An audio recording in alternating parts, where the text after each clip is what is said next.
Hello दोस्तों, कैसे हैं आप।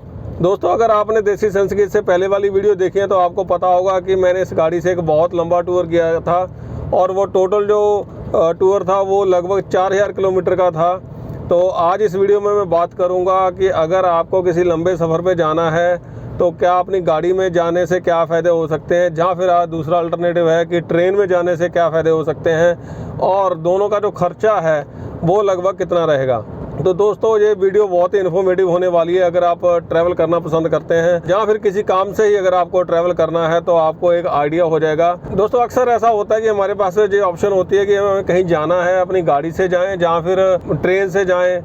प्लेन और गाड़ी का तो कोई कंपैरिजन है नहीं है, तो इसलिए जहाँ पे हम कंपैरिजन करेंगे ट्रेन का और कार का ही। दोस्तों, ये वीडियो बहुत ही इन्फॉर्मेटिव होने वाली है, तो मेरी गुजारिश है अगर आप इस चैनल पे नए आए हैं, अभी तक चैनल को सब्सक्राइब नहीं किया है तो चैनल को सब्सक्राइब जरूर कर लें। साथ में एक बेल आइकन बना है, उसको प्रेस कर दें ताकि इस चैनल पर जब भी कोई ऐसी इन्फॉर्मेटिव वीडियो अपलोड हो आपको सबसे पहले उसकी खबर मिल जाए। अब दोस्तों, बात करते हैं मेरे टूर की। जो मेरा टूर है ये शुरू हुआ था दिल्ली NCR से, और ये जहाँ से मैं गया था ग्वालियर के बाद हम गए थे नंदेड़ के बाद गए थे बिदर, और बिदर से गए थे पुणे, और पुणे से वापस आए थे। मैंने पुणे तक जाने की जो वीडियोज़ हैं वो चैनल पे डाली हैं, जहाँ थोड़ा बहुत पुणे में लोकल घूमे उसकी वीडियो डाली हैं। आने की वीडियो मैंने नहीं डाली क्योंकि मौसम वहाँ पे कुछ एकदम से चेंज हो गया, गला वाला बहुत ज़्यादा ख़राब हो गया था, तो इसलिए मैं आने की वीडियो जो अच्छे से नहीं बना पाया। दोस्तों, अगर आप लंबे सफ़र पे जाना है का सोच रहे हैं अपनी गाड़ी से, तो कुछ ऐसी चीज़ें हैं जिनका ध्यान रखना बहुत ज़रूरी है। सबसे पहले आपकी गाड़ी की जो कंडीशन है वो बिल्कुल टिच होनी चाहिए। उसमें टायर हो चाहे इंजन हो, कोई अगर आपको उसमें शिकायत है, देखिए कोई अननोन प्रॉब्लम आ जाए तो अलग बात है, लेकिन अगर आपको पता है उसमें कोई समस्या है तो उस समस्या को पहले आप ठीक करवा कर ही जो है वो लंबे सफ़र पे निकलें। गाड़ी की अलाइनमेंट अच्छे से करवा के निकलें। जब आप लंबे सफ़र पे जा रहे हैं तो थोड़ा अपना कैलकुलेट करके चलें कि आपकी गाड़ी की सर्विस है वो सफ़र के बीच में कहीं ड्यू ना हो जाए, तो वो प्रॉब्लमेटिक हो सकता है।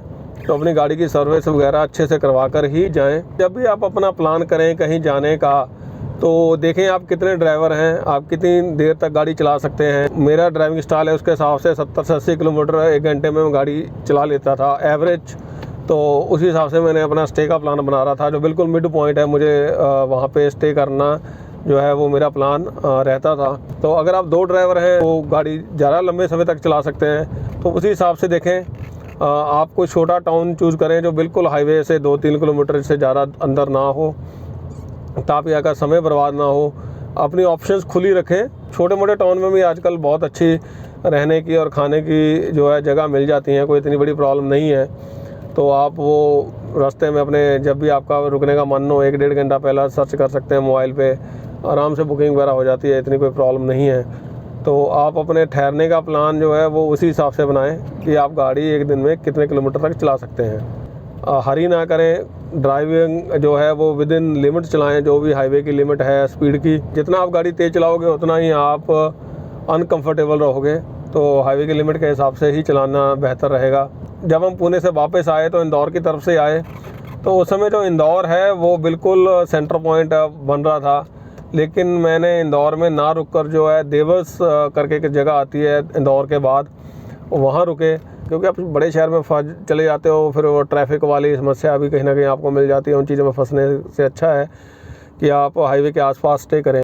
दोस्तों, कई बार होता है कि आप लंबे समय तक गाड़ी चलाते हैं रात को और 10-11 बजे करीब होटल में जाते हैं और रहने के लिए आप अपना इंतज़ाम करने की सोचते हैं।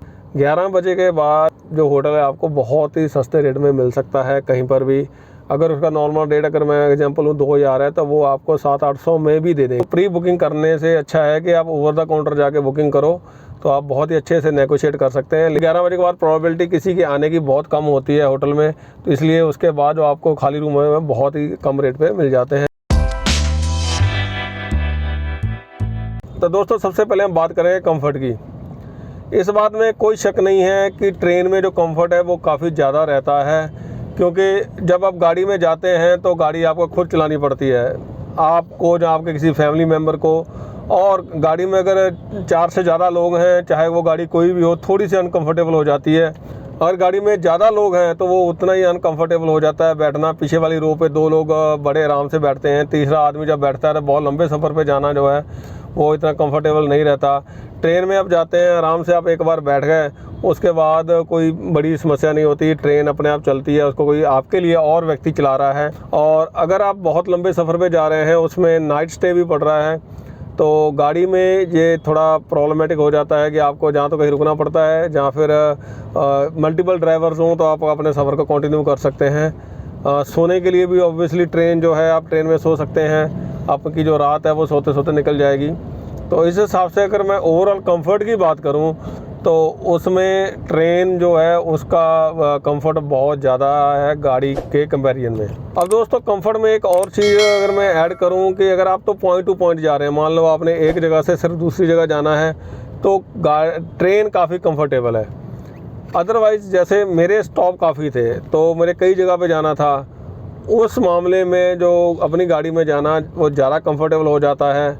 आपको कहीं पे लोकल टैक्सी नहीं करनी पड़ती, ज़्यादा लोग जा रहे हैं तो सामान बहुत होता है, तो ट्रेन में कुली करना, सामान उठाना, सीढ़ियाँ चढ़ना, वो बार बार आपको करना पड़ता है, जो कि गाड़ी में ऐसा नहीं होता। आप कहीं भी रुकते हैं, आप गाड़ी बिल्कुल वहीं पार्क कर लेते हैं, रूम के आसपास अगर कहीं स्टे कर रहे हैं तो वो बहुत ही कंफर्टेबल रहता है। बच्चों के साथ गाड़ी में तो बहुत ही ज़्यादा कंफर्टेबल रहता है। आप जहाँ मन चाहे गाड़ी रोक सकते हैं, जहाँ मन चाहे वो खा सकते हैं। तो अगर आप पॉइंट टू पॉइंट नहीं जा रहे हैं तो गाड़ी है वो ज़्यादा कंफर्टेबल है एज़ कम्पेयर टू ट्रेन। अब दोस्तों कंफर्ट के बाद बात करते हैं एक्सपीरियंस की। एक्सपीरियंस में बहुत कुछ आ जाता है। अगर मैं बात करूं गाड़ी की, जब आप गाड़ी चलाते हैं, किसी एरिया में जाते हैं, मान लो उसी एरिया से आप ट्रेन से गुजर रहे हैं, उसी एरिया से आप गाड़ी से गुजर रहे हैं, तो आपका जो एक्सपीरियंस है वो इंटायरली डिफरेंट होगा। ट्रेन का एक्सपीरियंस गाड़ी के साथ बिल्कुल मैच नहीं किया जा सकता। जब आप ट्रेन से किसी एरिया में जाते हैं, आपको एक साइड में थोड़ा सा कहीं कुछ नज़र आता है, कई बार वो भी नहीं आता है, कोई बहुत ज़्यादा आपको कहें कि एरिया का नहीं पता चल पाता। लेकिन जब आप गाड़ी से जाते हैं, आप अगर फ्रंट सीट पे बैठे हैं, आपके पास पूरा ओपन होता है, आप बहुत ज़्यादा एरिया देख सकते हैं। एक एक्सपीरियंस मैंने जो फील किया है वो बहुत डिफरेंट होता है। और इसके साथ जब गाड़ी में आप एक बार बैठ जाते हैं, कुछ समय तो आप बाहर देखते हैं, लेकिन उसके बाद बोर होना शुरू हो जाते हैं। सफ़र अगर 8, 9, 10 घंटे का है, जहाँ इससे ज़्यादा है, आप क्या करोगे? मोबाइल के ऊपर जो अपना समय बिताओगे, कोई फिल्म देखोगे, कोई बुक रीड करोगे।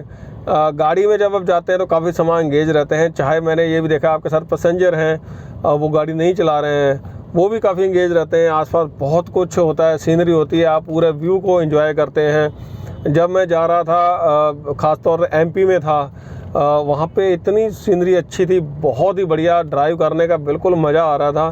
तो इसमें ये कहूँगा कि जब आप गाड़ी से जाते हैं कहीं अपनी, तो जो आपका सफ़र है वो भी उतना एंजॉयबल हो जाता है। अगर आपको गाड़ी चलाना पसंद है और आप लंबे समय तक गाड़ी चला सकते हैं तो ये एक्सपीरियंस बहुत ही बढ़िया होने वाला है।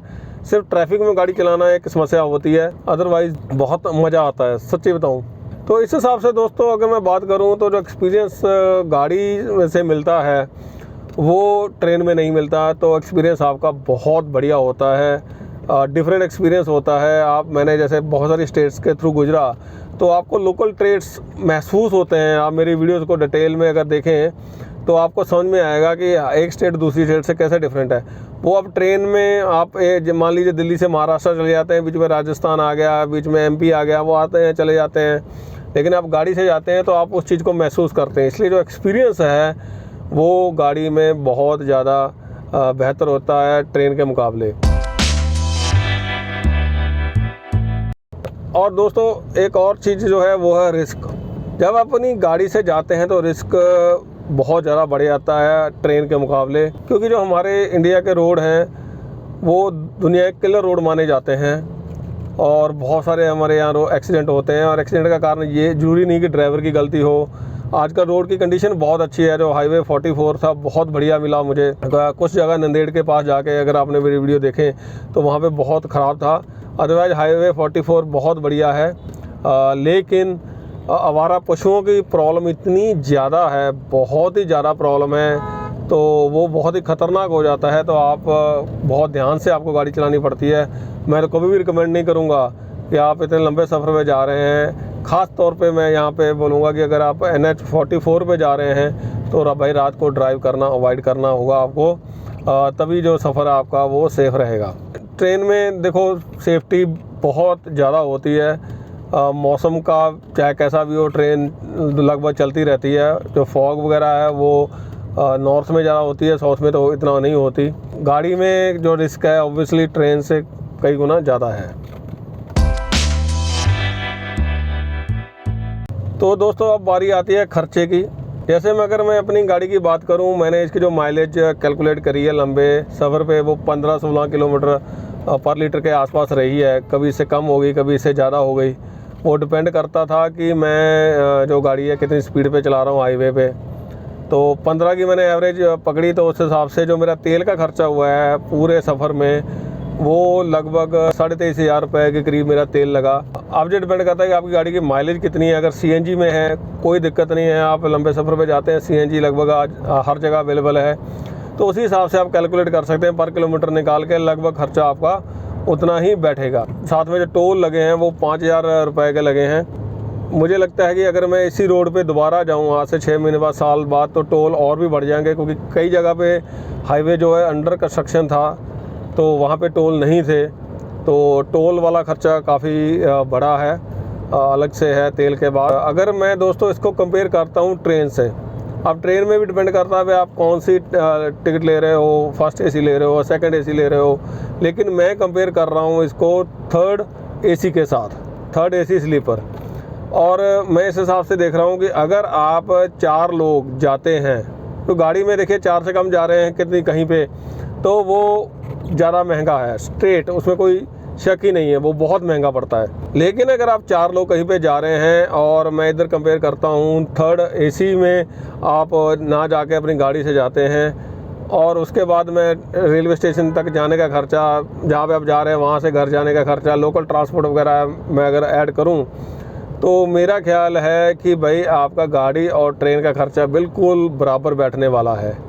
तो उसमें थर्ड AC में 4 लोग, जहाँ फिर अपनी गाड़ी से आप जा रहे हैं, तो आपका खर्चा लगभग सेम रहेगा। मैंने अपनी गाड़ी के लिए कैलकुलेट किया है। अगर आप CNG पे है आपकी गाड़ी, जहाँ फिर डीजल में ही माइलेज अच्छी है, 20-22 किलोमीटर की है, तो ऑब्वियसली आपका जो गाड़ी का खर्चा वो कम हो जाएगा। इसमें मैं टोल भी इंक्लूड कर रहा हूँ। टोल इंक्लूड करके भी जो गाड़ी है वो आपको लगभग उतनी ही पड़ती है। अगर आप सेकंड AC स्लीपर के साथ कंपेयर करते हैं तो ऑब्वियसली आपको जो गाड़ी है वो 4 लोगों के लिए सस्ती पड़ती है। इसमें कुछ चीज़ें ऐसी हैं जो एडिशनल खर्चा है, जो सीधा कंपेयर नहीं किया जा सकता। वो है कि अगर आप लंबे सफ़र पे जा रहे हैं, रात को कहीं पे स्टे करना पड़ रहा है, जैसे आप मुंबई या पुणे जा रहे हैं, तो कम से कम एक स्टे तो करना ही पड़ता है। तो उस समय आप कहाँ रुकते हैं, उस हिसाब से वो खर्चा थोड़ा सा एडिशनल उसमें आ जाएगा। 1,000, 2,000, 3,000 जहाँ पे भी आप रुकते हैं, उस हिसाब से वो खर्चा ऐड हो जाएगा। प्लस थोड़ा बहुत खाने का खर्चा जो है वो भी इसमें ऐड होगा। तो अगर मैं खाने का और ठहरने का खर्चा अलग कर दूँ, ट्रेन में भी खाने का खर्चा होता है, लेकिन वो थोड़ा सा कम रहता है। अगर बाहर आप खाते हो तो वो ज़्यादा होता है। ट्रेन में रहने के पैसे नहीं देने होते, वो आप टिकट में इंक्लूड हो जाता है। तो उस हिसाब से जो बाकी का खर्चे हैं ट्रेन उसमें ऐड पा रहा है, आपका रहने का और खाने का खर्चा इसमें थोड़ा सा एडिशनल है। दोस्तों आपको ये सारी वीडियो कैसी लगी, या फिर आपका कोई और सवाल है इस टॉपिक के बारे में, तो आप मुझे कमेंट बॉक्स में लिखकर बता सकते हैं। चैनल को सब्सक्राइब करना ना भूलें। इस वीडियो को अंत तक देखने के लिए आपका बहुत बहुत धन्यवाद।